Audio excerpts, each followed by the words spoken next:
હવે આજે આપણે જોઈશું ધોરણ 10નો 9મો પાઠ વન અને વન્યજીવ સંસાધન. માનવનું અસ્તિત્વ, પ્રગતિ અને વિકાસ સંસાધનોને આભારી છે. આદિકાળથી કુદરત પાસેથી વિભિન્ન ચીજો મેળવીને આપણે આપણી જરૂરિયાતોની પૂર્તિ કરતા આવ્યા છીએ. જેમાં જંગલો અતિ મહત્વનું સંસાધન લેખાય છે. જંગલોનો સામાન્ય અર્થ વૃક્ષો, ઝાંખરા કે ઘાસના સમુચ્ચય. કુદરતી વનસ્પતિમાં એ જ વનસ્પતિને સમાવી શકાય જેનો ઉછેર માનવની સહાય વિના કુદરતી રીતે થયો હોય તેને અક્ષત વનસ્પતિ કહે છે, મતલબ કે વર્જિન. ભારતમાં આ પ્રકારની વનસ્પતિ હવે માત્ર હિમાલય, સુંદરવન અને થરના રણના દુર્ગમ વિસ્તારોમાં જોવા મળે છે. જંગલોનું વર્ગીકરણ. આ વર્ગીકરણ જુદી જુદી દ્રષ્ટિએ કરવામાં આવે છે. આબોહવાને આધારે જંગલના પ્રકારો તમે ધોરણ 9માં શીખી ગયા છો. અહીં આપણે વહીવટી તથા માલિકી અને વ્યવસ્થાપનની દ્રષ્ટિએ પડતા જંગલોના 3 પ્રકારો જાણીશું. વહીવટી દ્રષ્ટિએ જંગલોના પ્રકાર: અનામત જંગલ, સંરક્ષિત જંગલ અને અવર્ગીકૃત જંગલ. ત્રણેયના અર્થ વિસ્તારથી જોશું. અનામત જંગલ. આ પ્રકારના જંગલો સીધા સરકારી તંત્રના નિયંત્રણમાં હોય છે. એમાં લાકડા કાપવા કે વીણવા તથા પશુ ચરાણ માટે પ્રવેશ કરવાની મનાઈ હોય છે. અનામત જંગલ મતલબ કે રિઝર્વ ફોરેસ્ટ. હવે છે સંરક્ષિત જંગલ, પ્રોટેક્ટેડ ફોરેસ્ટ, જેને સંરક્ષણ મળેલું હોય એવા જંગલ. આ પ્રકારના જંગલોની દેખભાળ સરકારી તંત્ર દ્વારા કરાય છે. વૃક્ષોને હાનિ પહોંચાડ્યા સિવાય લાકડા વીણવાની અને પશુ ચરાણની સ્થાનિક લોકોને છૂટ હોય છે. ત્યારબાદ જંગલોના પ્રકારમાં ત્રીજો પ્રકાર છે અવર્ગીકૃત જંગલ, અનક્લાસિફાઈડ ફોરેસ્ટ. આ પ્રકારના જંગલોનું વર્ગીકરણ હજુ સુધી થયું નથી. અહીં વૃક્ષોના કાપવા તથા પશુ ચરાણ પર કોઈ પ્રતિબંધ નથી. હવે જોઈએ આપણે જંગલોના પ્રકાર.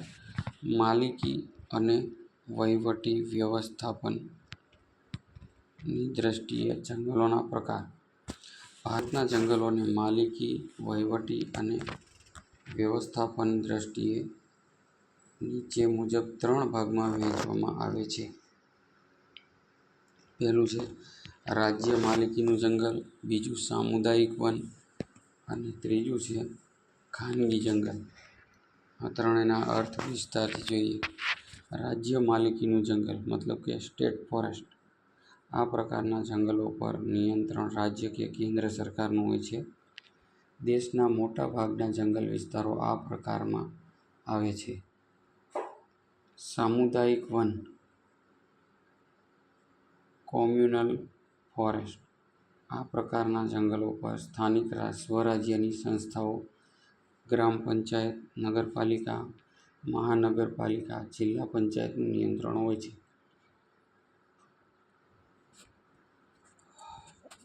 હવે આવે છે ખાનગી જંગલ, પ્રાઇવેટ ફોરેસ્ટ. આ પ્રકારનું જંગલ વ્યક્તિગત માલિકીનું હોય છે.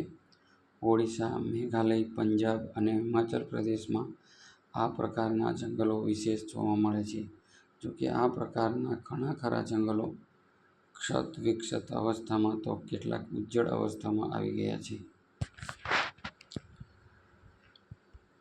નિર્વનીકરણ એટલે કે જંગલનો વિનાશ. નિર્વનીકરણ એટલે જંગલોનું નષ્ટ થવું. અત્યંત ઊંચા દરે થતું નિર્વનીકરણ આપણા દેશની નહીં પણ સમગ્ર વિશ્વની મુખ્ય સમસ્યા પૈકીની એક છે. માનવીની વિકાસ યાત્રાનું પરિણામ તેને ગણી શકાય. જોકે કુદરતી રીતે પણ વૃક્ષો નાશ પામે છે, પણ તે માનવીના હસ્તક્ષેપથી થતા વિનાશની તુલનામાં નગણ્ય છે. નિર્વનીકરણની અસરો, મતલબ કે જંગલોનું નષ્ટ થાય તેનાથી કેવી કેવી અસરો આવે છે જાણવાનું છે. નિર્વનીકરણની અસરો વ્યાપક રીતે અનુભવાય છે. વાતાવરણમાં કાર્બન ડાયોક્સાઇડની માત્રા વધે છે. હરિતગૃહ પ્રભાવની મતલબ ગ્રીનહાઉસ ઇફેક્ટ અસરો વધારે ઘેરી બને છે. વૃક્ષોનું આચ્છાદન દૂર થતાં માટીના ધોવાણથી ખેતીની ફળદ્રુપતાની સમસ્યા વધે છે. દ્વિકલ્પીય ભારતના જંગલોમાં મોટા પાયા પર થયેલ નિર્વનીકરણના કારણે જંગલ વિસ્તાર ઘટ્યો છે. વળી અનેક સજીવોને પોતાના કુદરતી આવાસો ગુમાવ્યા છે. તેના પરિણામે વન્યજીવો ખોરાક અને પાણીની શોધમાં માનવ વસવાટના ક્ષેત્રો તરફ આવી ચડે છે. માંસાહારી વન્યજીવો દ્વારા જંગલની નજીકના ક્ષેત્રોમાં વસતા પશુપાલકોના પાલતુ પશુઓના મારણના બનાવો વધી રહ્યા છે. વન સંરક્ષણ અંગેના ઉપાયો. લાકડાના વિકલ્પે વાપરી શકાય તેવી સામગ્રી માટે સંશોધનો હાથ ધરવા જોઈએ. તેથી લાકડાનો વપરાશ ઘટતા વનો બચશે. જ્યાં જરૂરિયાત કે વિકાસ માટે નિર્માણ કાર્ય કરતા જે વૃક્ષો અનિવાર્યપણે કાપવા પડે તેની જગ્યાએ નવા એ જ પ્રજાતિના વૃક્ષો વાવવા જોઈએ. અપરિપક્વ વૃક્ષોના કાપવા પર સંપૂર્ણ પ્રતિબંધ મૂકવો જોઈએ. જે ઉદ્યોગો જંગલોમાંથી કાચો માલ મેળવે છે તેને ભવિષ્યની જરૂરિયાત સંદર્ભે વનીકરણ માટે ફરજ પાડવી જોઈએ. ઇકોટુરિઝમના વિકાસના નામે જંગલની સ્થિતિ ન જોખમાય તે માટે કડક રીતે નિયમન કરવું. સ્થાનિક લોકોમાં આ અંગે વ્યાપક જનજાગૃતિ કાર્યક્રમોનું આયોજન કરવું. શાળા કોલેજોમાં શીખવાતા પાઠ્યક્રમોમાં આ અંગેની વિગતો સમાવવી અને વન સંરક્ષણની વિશેષ જરૂરિયાત સમજાવવી.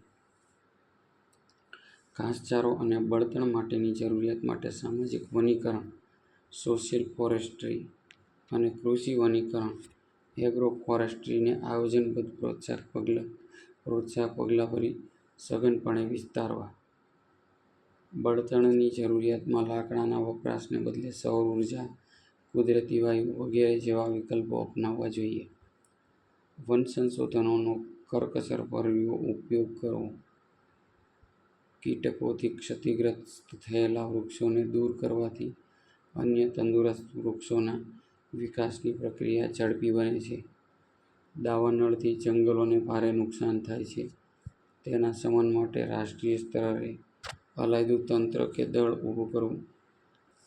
જંગલ ક્ષેત્રોમાં આવા ધાર્મિક આસ્થા કેન્દ્રો પર ભરાતા મેળા યોજાતા ભંડારા કે પરિક્રમા સમયે પરિવહનની સુવિધા વધતા અને પ્રવાસ સુગમ થતાં હજારો યાત્રિકો પહોંચે છે. તે સમયે થતો કચરાનો યોગ્ય નિકાલ ન થવાથી જંગલ દૂષિત થાય છે. જંગલ દૂષિત થવાનું આ એક કારણ છે. આપણે પણ ક્યારેક કરતા હોઈએ છીએ, જે ફરીવાર વાંચી સંભળાવું છું. જંગલ ક્ષેત્રોમાં આવેલા ધાર્મિક આસ્થા કેન્દ્રો પર ભરાતા મેળા, યોજાતા ભંડારા કે પરિક્રમા સમયે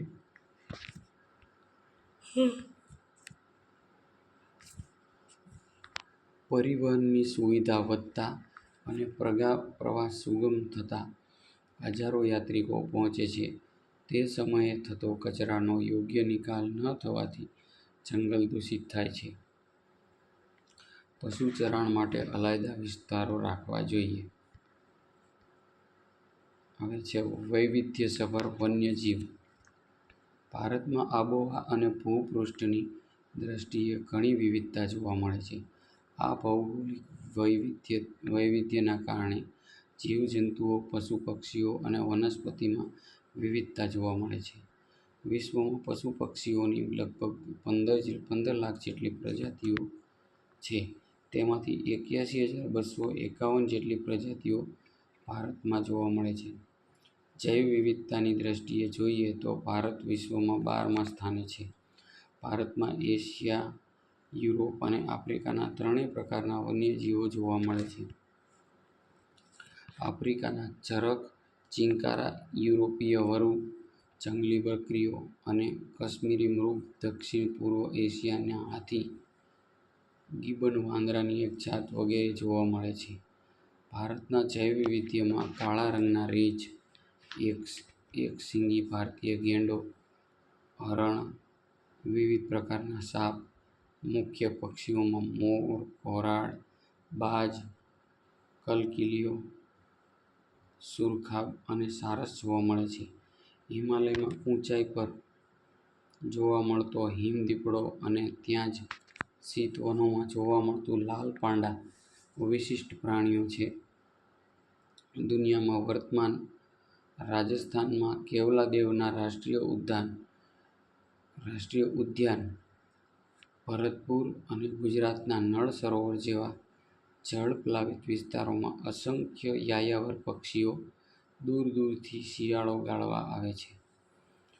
ઓડિશાના સમુદ્ર કિનારાના રેતીના તટે સમુદ્રી કાચબા ઈંડા મૂકવા આવે છે. ભારતીય અજગર અને વિવિધ પ્રકારના સાપ તથા દક્ષિણના ગીચ વર્ષાવનોમાં રાજનાગ જોવા મળે છે. આવે છે લુપ્ત થતું વન્યજીવ. આજે વિશ્વના અસંખ્ય વન્યજીવો વિનાશ થવાના આરે ઉભેલા છે. ગત સદીની શરૂઆતમાં વાઘ સમગ્ર ભારતમાં જોવા મળતા હતા. તે સમયગાળામાં ગુજરાતમાં ઈડર, અંબાજી, પંચમહાલ અને ડાંગ જંગલોમાં વાઘ જોવા મળતા હતા. આજે ગુજરાતના જંગલોમાંથી વાઘ સંપૂર્ણપણે નષ્ટ થયા છે. ભારતના જંગલોમાંથી ચિત્તો નષ્ટ થઈ ચૂક્યો છે. અગાઉ ભારતના જંગલોમાં સહજ જોવા મળતી અનેક પક્ષીઓની જાતિઓ હવે ભાગ્યે જ જોવા મળે છે. એમાં ગીધ, ગુલાબી ગરદનવાળી બતક, સારસ અને ઘુવડ વગેરે ભવિષ્યમાં લુપ્ત થવાની તૈયારીમાં છે. પૂર્વોત્તરના અરુણાચલ પ્રદેશમાં એક સમયે વ્યાપક પ્રમાણમાં જોવા મળતા મોટા ચિલોત્રા આજે સરળતાથી જોવા મળતો નથી. નદીઓના મીઠા પાણીમાં જોવા મળતા ઘડિયાલ એટલે મગરની એક પ્રજાતિ છે અને ગંગેય ડોલ્ફિનના અસ્તિત્વ પર આજે ભારે સંકટ છે. ઓડિશા, ગુજરાત વગેરે રાજ્યોના સમુદ્ર કિનારે ઈંડા મૂકવા આવતા સમુદ્રી કાચબાઓની સંખ્યામાં સતત ઘટાડો નોંધાયો છે. એક સમયે ગુજરાતની નર્મદા, તાપી, મહી અને સાબરમતી સહિતની નદીઓમાં જોવા મળતી જળબિલાડી તે ક્ષેત્રોમાં લગભગ લુપ્ત થવાના આરે છે. આ સ્થિતિ અંગે આપણે ગંભીરતાથી વિચારવાનો સમય પાકી ગયો છે. વન્યજીવોના વિનાશના કારણો. વન્યજીવોનો વિનાશ શેના દ્વારા થયો એના કારણો આપણે હવે જોશું. જંગલ ક્ષેત્રોમાં ઘાસભૂમિ અને જળપ્લાવિત વિસ્તારોમાં થતી માનવીય દખલથી વન્યજીવોના પ્રાકૃતિક આવાસો જોખમાય છે. જંગલોનો વિનાશ પ્રાકૃતિક અસંતુલન માટે સૌથી વધારે કારણભૂત છે. તેની છેવટની અસર વન્યજીવોની સંખ્યામાં ઘટાડો કરે છે. વાળ, ખાલ, હાડકાં, શિંગડા કે નખ મેળવવા કે શોખથી થતો શિકાર પણ જવાબદાર છે. મનુષ્યના લોભ લાલચથી કરાતું જંગલોનું અતિદોહન, સડકો, બહુહેતુક યોજનાઓનું નિર્માણ, ખનિજ ખનન, નવી વસાહતો કે શહેરોનું વિસ્તરણ વન્યજીવોને નિર્વસિત કરે છે. હવે આપ ઉપર ફોટામાં જોઈ શકો છો કે શોખ સંતોષવા માટે થતા શિકાર.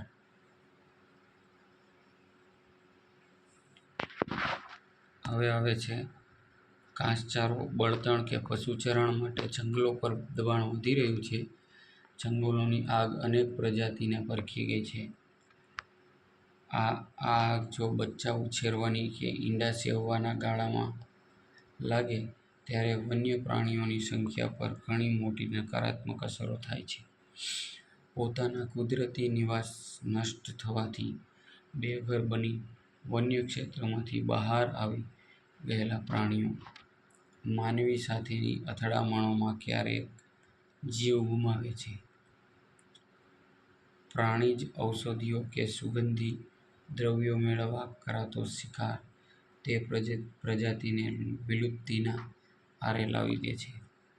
આટલું જાણવું ગમશે. હવે આ 10મામાં એક નવો ટોપિક ઉમેરે છે આપણા બુક્સવાળા, ટેક્સ્ટ બુકવાળા, કે આટલું જાણવું ગમશે આપણને. આપ્યું છે લાલ પાંડા વિશે. ભારતમાં પૂર્વ હિમાલયના શીત વનોમાં જોવા મળે છે. લાલ પાંડા ફક્ત અને ફક્ત ભારતમાં પૂર્વ હિમાલયના શીત વનોમાં જોવા મળે છે. તેનો ખોરાક વાંસની કૂંપળો, ઈંડા, નાના પક્ષીઓ, જંતુઓ વગેરે છે. તે દિવસ દરમિયાન ઓછું સક્રિય રહે છે. ભારત ઉપરાંત ચીન, નેપાળ, ભૂતાન, મ્યાનમારમાં તેની વસ્તી છે. હવે આપણે આગળ જોઈશું વન્યજીવ સંરક્ષણ માટેના ઉપાયો. વન્યજીવ સંરક્ષણ માટેના ઉપાયો. જંગલો માટે આપણા દ્રષ્ટિકોણ અને માનસિકતા બદલાવવાની જરૂર છે. આપણે તેને આવક માટેનો અખૂટ સ્ત્રોત માનીએ એ ભૂલ ભરેલું છે. તેનું સંરક્ષણ થવું જોઈએ, તો જ વન્યજીવો માટેના કુદરતી આશ્રયસ્થાનો બચશે. જંગલોમાં તૃણાહારી અને માંસાહારી પ્રાણીઓની સંખ્યાનું સંતુલન જાળવવું અને તે માટે જંગલના જળ સ્ત્રોતોની જાળવણી તથા પાલતુ પશુચરાણ પર પ્રતિબંધ જેવા પગલાં ભરવા. શિકાર ડામવા કડક કાયદા અને તેનો સખ્તાઈથી અમલ કરાવવો જોઈએ. જંગલોમાં થતા ગેરકાયદેસર ખનન કાર્યના પ્રતિબંધ ભંગ માટે કડક સજા અને દંડની જોગવાઈ કરવી જોઈએ. વન્યજીવોના પ્રજનનકાળમાં તેમને ખલેલ ન પડે એવી વ્યવસ્થા ગોઠવવી જોઈએ.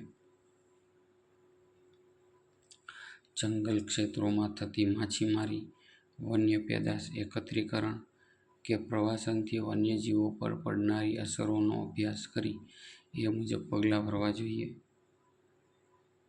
સમાજમાં વ્યાપકપણે જનજાગૃતિ કાર્યક્રમો યોજવા જોઈએ. જવાબદાર નાગરિક જૂથોએ વન્યજીવ સંરક્ષણ કાર્ય માટે તંત્ર જો શિથિલ હોય તો તેના પર દબાણ ઊભું કરી આ કામગીરીને પ્રાથમિકતા અપાવવી જોઈએ.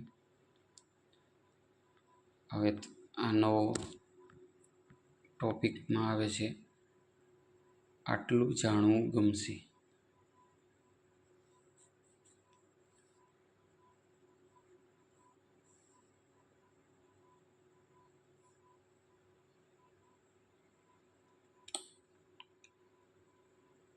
જળચર ગંગે ડોલ્ફિન, નદીઓની ડોલ્ફિન, ગેંગ્સ રિવર ડોલ્ફિન,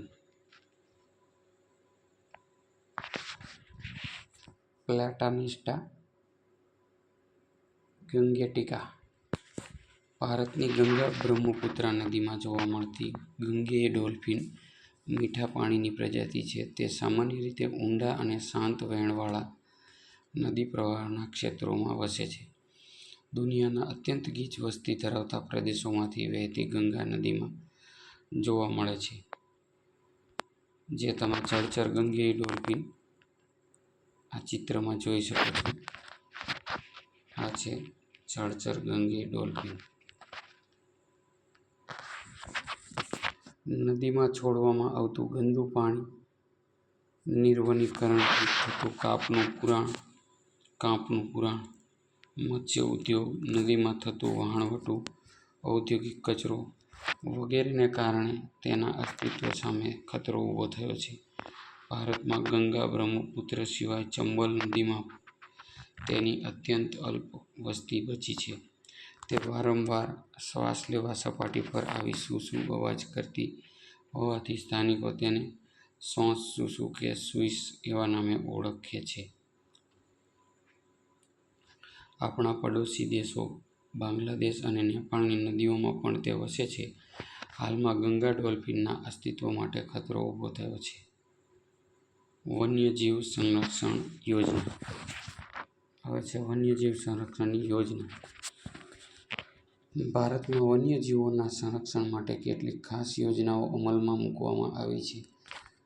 આ યોજનાઓ અંતર્ગત સંકટમાં પડેલી પ્રજાતિઓ અને ભવિષ્યમાં લુપ્ત થવાનો ભય હોય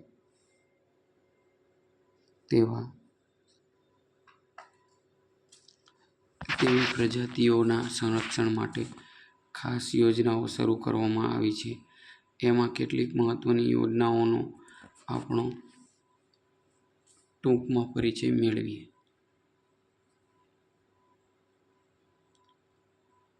વાઘ પરિયોજના. એક અંદાજ મુજબ 20મી સદીની શરૂઆતમાં ભારતના જંગલોમાં લગભગ 40,000 કરતાં પણ વધારે વાઘ હોવાનો ઉલ્લેખ છે. અનિયંત્રિત ગેરકાયદેસર થતા શિકાર અને નિર્વનીકરણના પરિણામે વાઘના અસ્તિત્વ માટે બહુ મોટો ખતરો ઊભો થયો હતો. તે સંજોગોમાં 1971માં વાઘ બચાવવાના હેતુથી આ પરિયોજના શરૂ કરાઈ, જે મુજબ વાઘના કુદરતી આવાસોને સુરક્ષિત રાખવા અને તેનું પર્યાવરણીય સંતુલન જાળવવા રાષ્ટ્રીય સ્તરેથી શ્રેણીબદ્ધ પગલાં લેવામાં આવ્યા. અત્યારે દેશમાં કુલ 44 જેટલા ક્ષેત્રોમાં આ યોજના કાર્યરત છે. હવે જોશી આપણે દીપડો. હવે નવા ટોપિક મુજબ આટલું જાણવું ગમશે. દીપડા એ બિલાડી કુળનો છે. સિંહ અને વાઘની તુલનામાં નાનું કદ ધરાવે છે. તેની વસ્તી સમગ્ર ભારતમાં જોવા મળે છે. તે સંપૂર્ણ કાળા રંગના પણ જોવા મળે છે. ગુજરાતના જંગલોમાં તે મોટી સંખ્યામાં છે. તે અવારનવાર માનવ વસ્તીમાં આવી ચડે છે. લોકો મોટે ભાગે જાણકારીના અભાવે તેને ચિત્તાના નામે ઓળખે છે.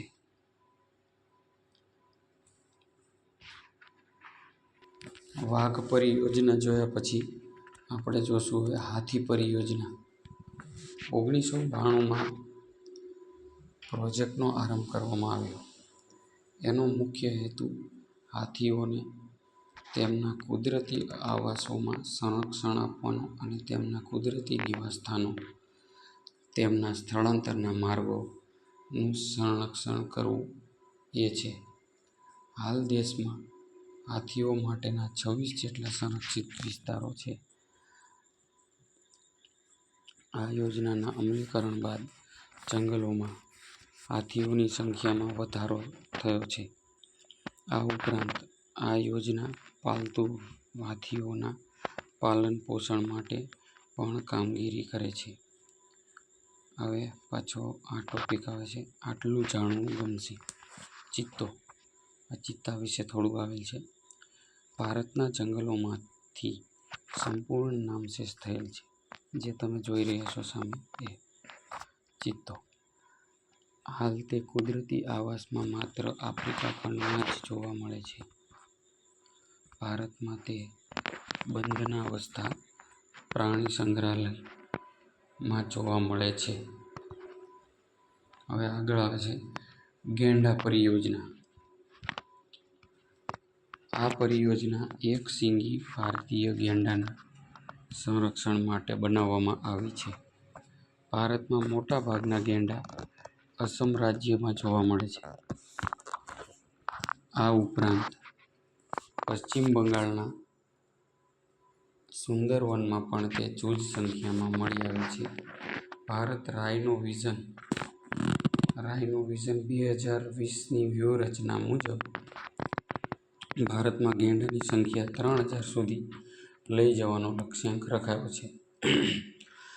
આટલું જાણવું ગમશે. હવે આપણે આગળ જોયું કે રાઇનો વિઝન 2020ની વ્યૂહરચના મુજબ ભારતમાં ગેંડાની સંખ્યા 3,000 સુધી લઈ જવાનો લક્ષ્યાંક રખાયો છે. 2020ની વ્યૂહરચના મુજબ ભારતમાં ગેંડાની સંખ્યા, મતલબ આ આવૃત્તિ છે 2017ની, અને એમાં પુનઃમુદ્રણ થયેલું છે 2018 અને 2019માં. હવે આમાં નવો પાછો ટોપિક આવ્યો, આટલું જાણવું ગમશે. એક સિંગી ભારતીય ગેંડો અસમમાં બ્રહ્મપુત્રના દલદલના ક્ષેત્રોમાં, બંગાળના સુંદરવનના વિસ્તારોમાં તે જોવા મળે છે. તેના શિંગડામાંથી દવા બનાવવા તેનો શિકાર થાય છે. તે તૃણાહારી જીવ છે. સંરક્ષણના પ્રયાસોથી તેની સંખ્યા વધી છે. હવે છે ઘડિયાળ પરિયોજના. ઘડિયાળ મગરની એક પ્રજાતિ છે. તે જેમ તમે જોઈ શકો છો, ઘડિયાળ પતલું હોય છે મગર કરતાં અને લાંબી ચાંચ જેવું હોય છે એને આગળ. આ ફોટામાં તમે જોઈ શકો છો ઘડિયાળ.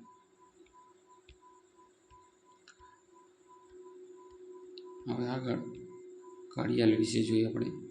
ઘડિયાળ મીઠા પાણીમાં જોવા મળતી મગરોની આ પ્રજાતિ 1970ના દશકમાં લુપ્ત થવાની આરે હતી. ત્યારે ભારત સરકારે સમયસરના પગલાં લઈ આ પરિયોજના શરૂ કરી. હવે આવે છે ગીધ પરિયોજના. ગીધ એ કુદરતનો સફાઈ કામદાર. તે મૃત ઢોરનું માંસ ખાય છે. ભારતમાં ગીધની કુલ 9 પ્રજાતિઓ જોવા મળે છે. ગીધોની સંખ્યામાં થયેલા અસાધારણ ઘટાડાને લીધે 2004થી આ યોજના શરૂ કરાઈ. હવે છે હિમદીપડા પરિયોજના. હિમાલયમાં લગભગ 3000 મીટરની ઊંચાઈએ જોવા મળતી આ પ્રજાતિ બરફમાં રહે છે. સ્થાનિક લોકોમાં હિમદીપડા બાબતે જાણકારી વધે અને તેના સંરક્ષણ માટે લોકો જાગૃત થાય તે હેતુથી 2000માં આ પરિયોજના શરૂ કરાઈ હતી. આ ઉપરાંત કાશ્મીરી હંગુલ પરિયોજના, લાલ પાંડા પરિયોજના, મણિપુરમાં જોવા મળતી એક વિશિષ્ટ હરણની પ્રજાતિ માટે મણિપુર થામિલ પરિયોજના, ગંગા બ્રહ્મપુત્રા નદીમાં જોવા મળતી ગંગા ડોલ્ફિન પરિયોજના પણ કાર્યરત છે. હવે આવે છે આપણે અભયારણ્યો. અભયારણ્યો, રાષ્ટ્રીય ઉદ્યાનો અને જૈવ આરક્ષિત ક્ષેત્રો. વન્યજીવોના સંરક્ષણ હેતુસર અભયારણ્ય, રાષ્ટ્રીય ઉદ્યાન કે જૈવ આરક્ષિત ક્ષેત્રોની સ્થાપના કરવામાં આવી. આ ત્રણેય શબ્દો એકબીજાના પર્યાય જેવા લાગે છે, પરંતુ એમાં તફાવત છે. આપણે તેનો વિસ્તારપૂર્વક પરિચય મેળવીએ. અભયારણ્ય એટલે શું? અભયારણ્ય એક ચોક્કસ મર્યાદામાં માનવ પ્રવૃત્તિઓને અનુમતિ આપવામાં આવે છે. મતલબ માનવ ત્યાં અવરજવર કરી શકે છે. સત્તાધિકારી પાસેથી અનુમતિ મેળવ્યા બાદ પાલતુ પશુઓને ચરાવવાની છૂટ મેળવી શકાય છે. વન્યજીવ અભયારણ્યની સ્થાપના કોઈ એક વિશેષ પ્રજાતિના સંરક્ષણ માટે કરાય છે. અભયારણ્યની સ્થાપના કોઈ પણ એક વિશેષ પ્રજાતિ માટે થાય છે. અભયારણ્યની સ્થાપના રાજ્ય સરકાર દ્વારા જરૂરી પ્રક્રિયા દ્વારા કરી શકાય છે. પેરિયાર, ચંદ્રપ્રભા, એતુર્નાગરમ અભયારણ્ય જાણીતા અભયારણ્યો છે. આપણે નકશો જોઈ શકો છો તમે ભારતનો. એમાં નકશામાં બતાવે છે ભારતના મુખ્ય રાષ્ટ્રીય ઉદ્યાનો અને અભયારણ્યો કઈ કઈ જગ્યાએ છે આપણે જોઈએ. એમાં આપણને નકશામાં બતાવશે. રાઉન્ડ બ્લુ કલર છે વન્યજીવ અભયારણ્ય, પછી સ્ટાર છે પક્ષી અભયારણ્ય, અને રાષ્ટ્રીય ઉદ્યાન એના માટે ગ્રીન ત્રિકોણ કરેલું છે.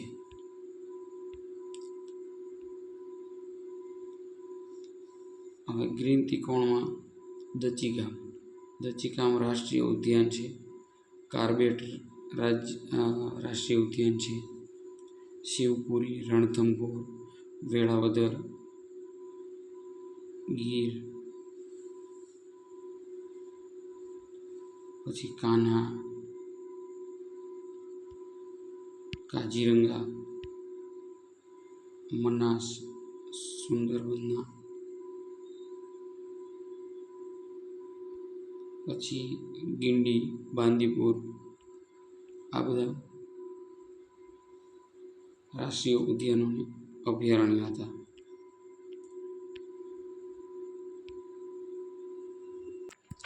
હવે આગળ આવે છે રાષ્ટ્રીય ઉદ્યાન. અભયારણ્યની તુલનામાં આ વધારે સંરક્ષિત હોય છે. તેમાં એકથી વધારે પારિસ્થિતિકી તંત્ર સમાવિષ્ટ હોય છે.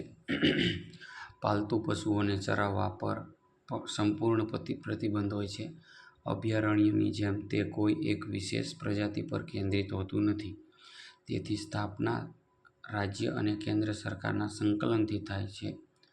કાઝીરંગા, કોર્બેટ, વેળાવદર, દરિયાઈ રાષ્ટ્રીય ઉદ્યાન, ગીર, દચીગામ વગેરે અગત્યના રાષ્ટ્રીય ઉદ્યાનો છે. આવે છે જૈવ આરક્ષિત ક્ષેત્ર.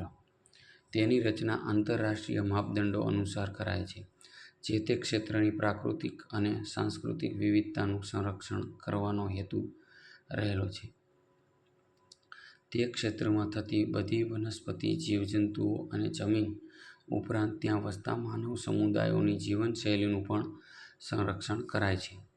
ત્યાં જૈવ વૈવિધ્ય બાબતે સંશોધન અને પ્રશિક્ષણ માટેની ખાસ સવલતો ઊભી કરાય છે. આ પ્રકારે ઘોષિત વિસ્તારોમાં તમામ પ્રકારની બહારની માનવીય ગતિવિધિઓ